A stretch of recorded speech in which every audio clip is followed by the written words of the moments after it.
Hi everyone, welcome back to the channel. In today's video, I'm going to show you how to add a T-tool in MillBox or DGSHAPE and use it to mill angulated screw channels. If you've ever had a case where the screw channel wasn't fully milled, or your strategy couldn't reach the entire channel because of the angle, this workflow can help solve that problem. I'll show you how to create the T-tool, add it to your machine, assign it to your milling strategy, and then test everything on a real case. So let's get started.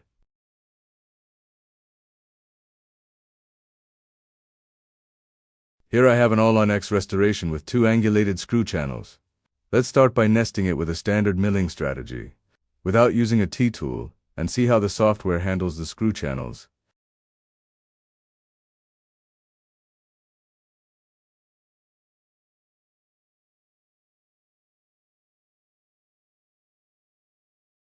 As I mentioned in my previous videos, whenever the restoration includes a screw seat, I use the anatomical abutment bridge workflow. If there is no screw seat, and it's just a regular screw-retained restoration, then I use the screw-retained restoration option instead. For this case, since we have screw seats, I'll select anatomical abutment bridge and continue with the nesting process.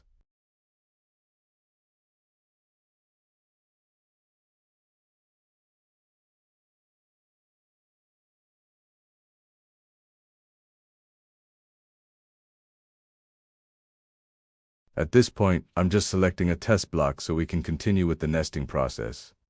The details of the block aren't important for this tutorial.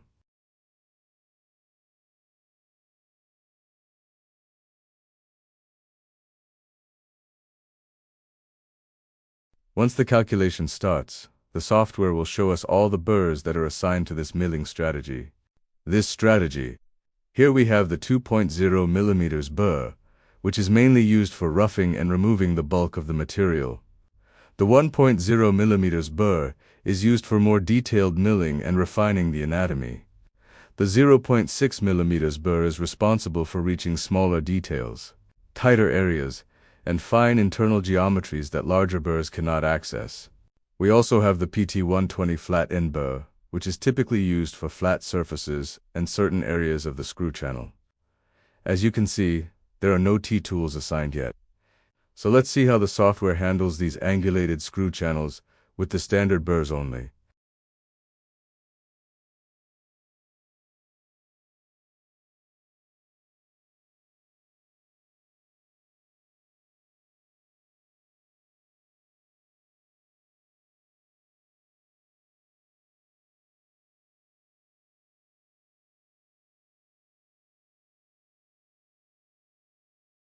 The calculation will take a few minutes, so I'll fast forward this part and we'll take a look at the results once it's finished.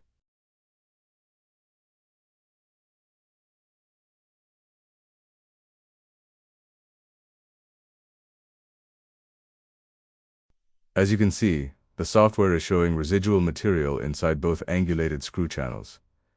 This indicates that the current toolset cannot fully access these areas.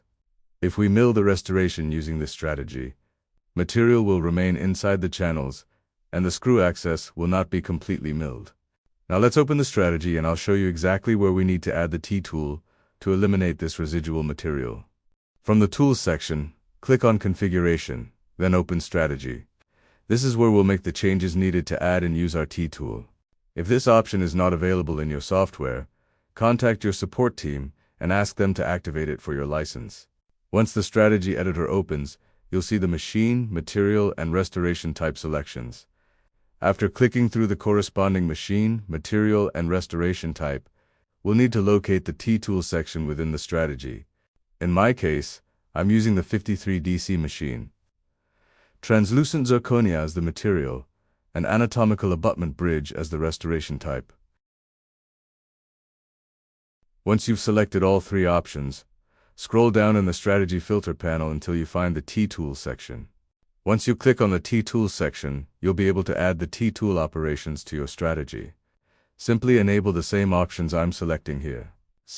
One important thing to keep in mind is that, in MillBox and DGSHAPE strategies, a 1.6 mm T-tool is typically used for Zirconia, while a 1.4 mm T-tool is generally used for PMMA. You can also add different burr sizes to the strategy and use them in different operations. You can even add or remove other strategy options, depending on your workflow.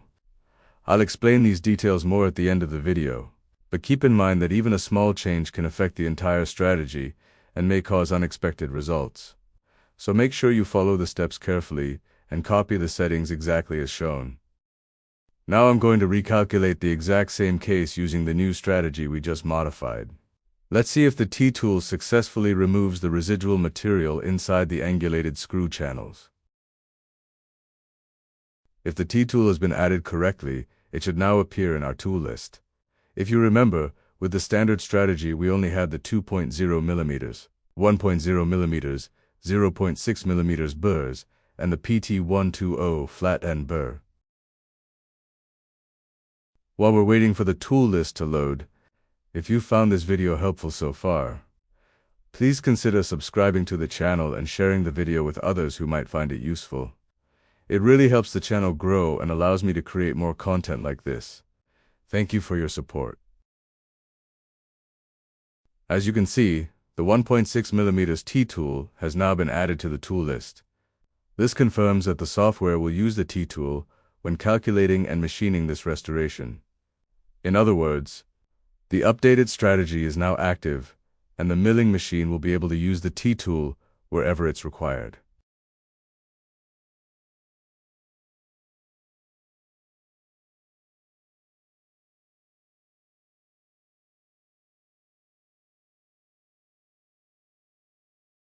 It's also important to assign the correct T-tool position in V-panel and place the T-tool in the corresponding slot of the tool magazine. Make sure both positions match before starting the milling process. In the next part of the video, I'll show you exactly how to assign the position of each burr within the strategy.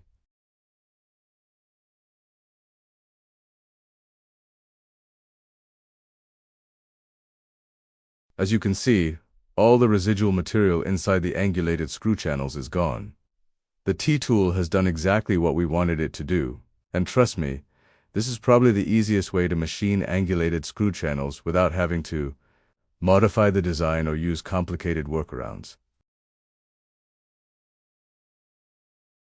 Now let's spend a few minutes exploring the strategy in a little more details. As you can see, each restoration type comes with its own dedicated strategy. However, you're not limited to the default strategies. You can copy strategies from other restoration types and adapt them to your own workflow if needed.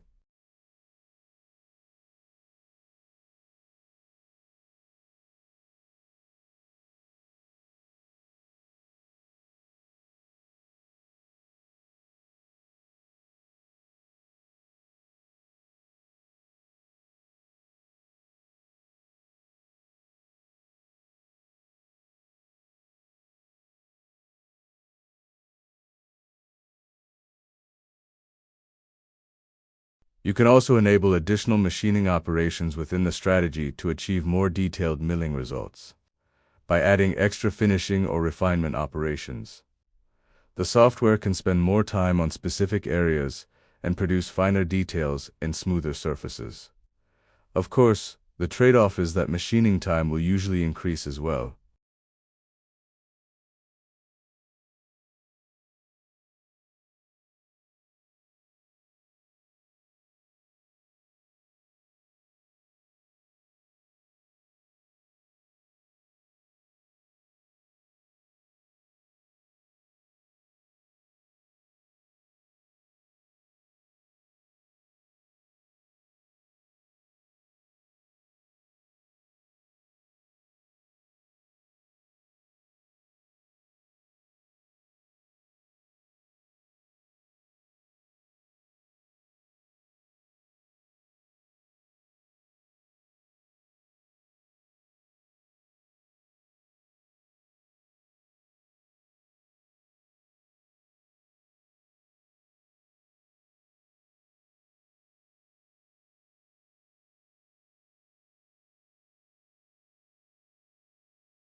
In the Tool Archive section, we have access to the complete library of burrs available in the software.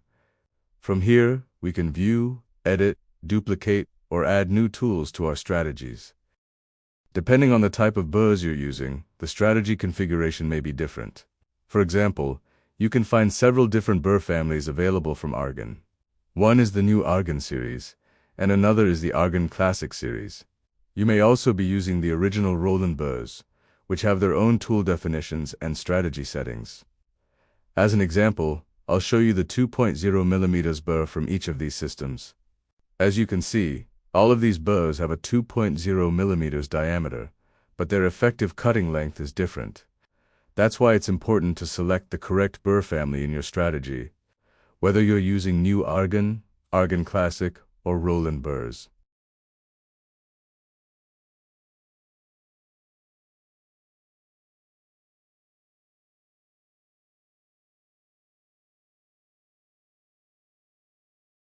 As you can see, this is where we can view the complete list of Burs available in the software. By clicking on any individual Bur, we can edit its name, assign its position in the tool magazine, and even modify its dimensions and technical parameters. This gives us a lot of flexibility when configuring custom tools or adapting strategies to different Bur systems. So, to summarize, if you have access to the strategy editor and understand how it works, you can customize almost everything, from Bur dimensions and tool positions to machining strategies and individual operations. The possibilities are nearly endless. However, I really want to emphasize that any changes should be made carefully and preferably under the guidance of someone with experience.